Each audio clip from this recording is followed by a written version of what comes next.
Does Canada want to lower the voting age to get more voters to support the Liberal agenda in Canada? That seems to be the case. Take a listen. The science and the research is clear that extending voting rights to 16 and 17-year-olds and allowing them to participate in their first election earlier in life when they're at a less volatile stage, typically living at home, typically in classrooms, engaging with their teachers.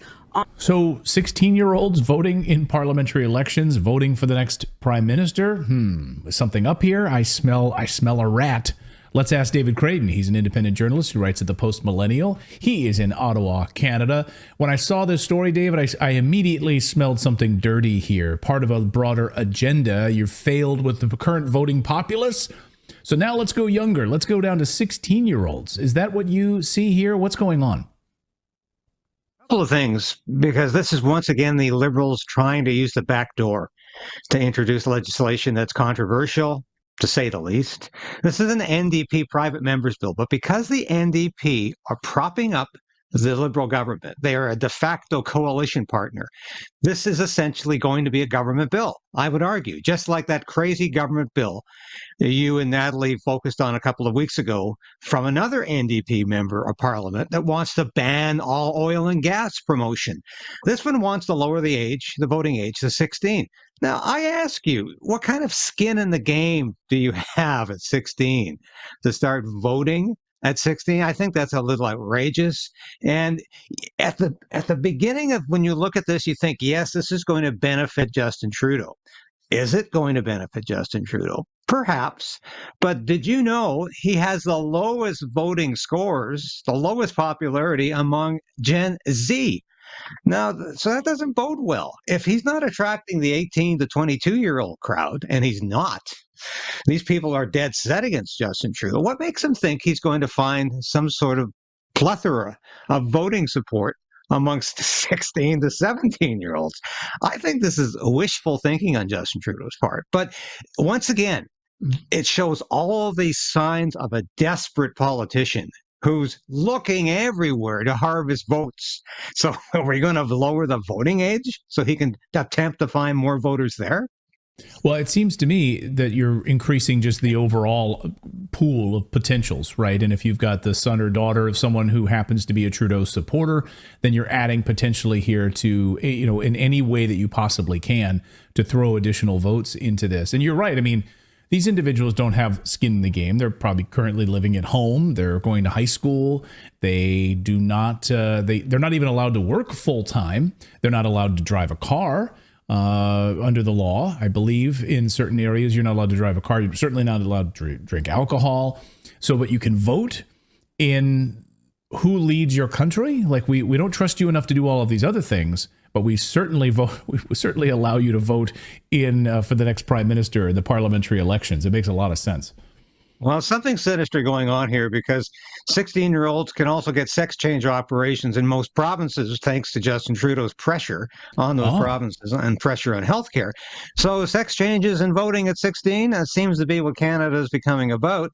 I don't think that should be what Canada is all about. And as you say, you can't drink at 16. You certainly can't own a firearm. It's hard enough to own one if you're over 18. But it is ridiculous to start to move the voting age. I mean, it required a constitutional amendment in the United States, as you well know, to lower the voting age from 21 to 18. That was a constitutional amendment to do that. Is it that easy in Canada to lower the voting age? I'll tell you, there's a lot of people who want an elected democratized Senate in Canada, and that's going to take a constitutional amendment, and one that's going to be so difficult to achieve, nobody even wants to think about it.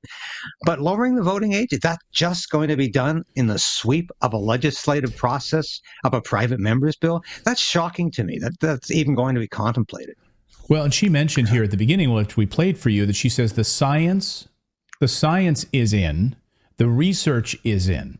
To which many people are saying, oh, you mean the research that the Liberal Party funded to try to prove this? Because I don't know what science she's referring to. I mean, the brain doesn't fully develop until 20 to 25 years old. In fact, with judgment being the last function that the brain develops. So you're going to get people who don't have fully developed judgment to weigh in and vote in these elections. And furthermore, we also know that the individual who is making these decisions is not, certainly not independent. They're going to have the sway of the family that they're living with. These are not independent members of society. They're not out there living on their own, paying taxes. They're certainly not part of the tax infrastructure, right? They're not part of the income tax. So they're in many ways living off of the government. Maybe that's why the Trudeau government wants them to be a part of this, wants them to be able to vote, because they're really living off of what the government is providing for them anyway. And when they go out on their own, they're more apt to make individual decisions and see, wow, this is not the protection. This is not what I thought it was. We don't have the protection of the government paying for my things, providing my housing, and all of those things. So I think it's interesting to think about these independent thinkers. And first of all, the brain is not fully developed even at that age. This is Trudeau's Canada, isn't it? Trudeau envisions a Canada where everybody is firmly tethered to the federal government in some way or another. Your livelihood, everything about your life, it goes back to federal government mandates. And that's what Justin Trudeau envisions for Canada. And this is in keeping with that vision of Canada. Yeah, let's give the vote to people who aren't even working yet, who are not full-time employees anywhere, who really don't have a lot of responsibilities yet. There should be a period where you're learning and growing, not voting. And I think this is indicative of a government that's gone completely wild in terms of looking for voting sources.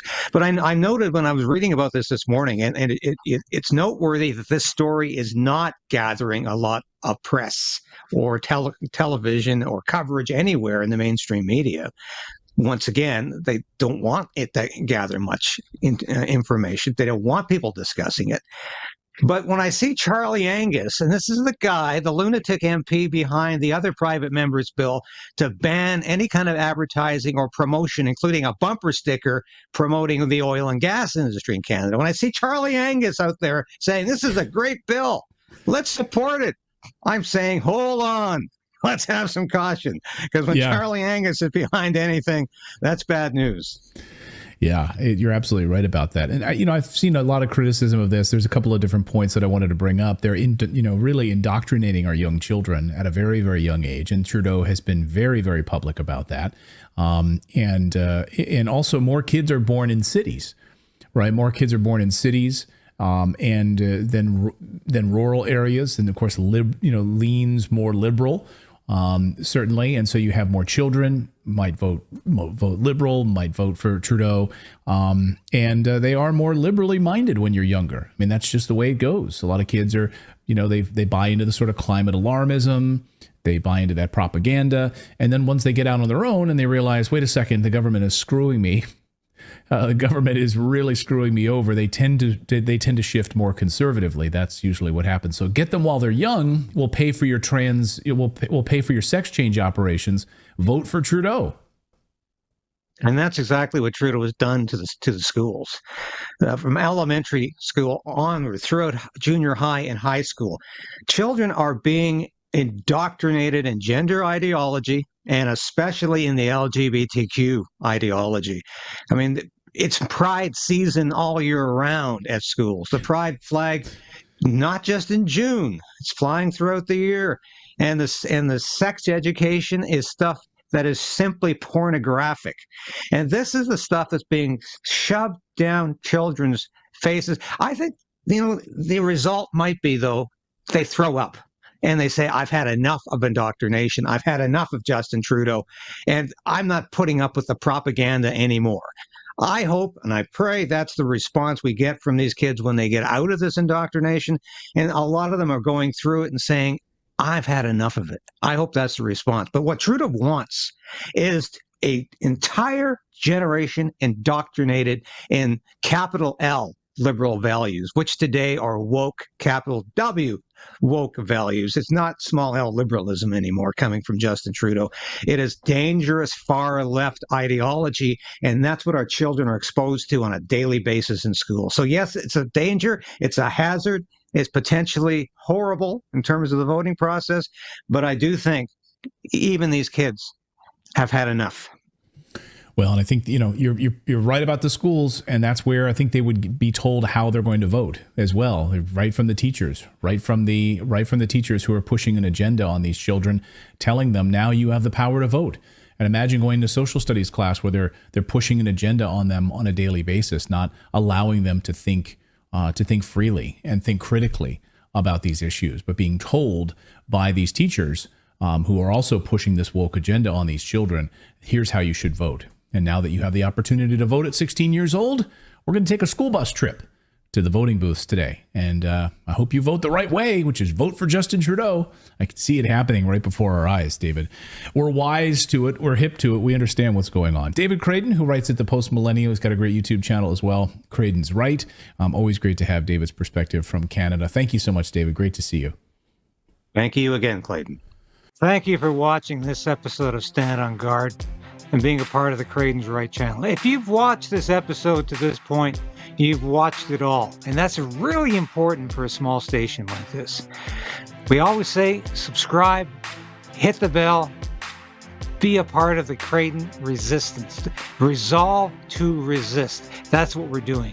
And if you become a subscriber, if you're a supporter of this station or a member through Substack, through YouTube, and now you can be a local as well, that's so important to us because I couldn't do this without you. I made a decision to become an independent journalist about a year ago because I wanted to bring all of my experience in the military, in journalism, to you. I don't promise anything I can't deliver.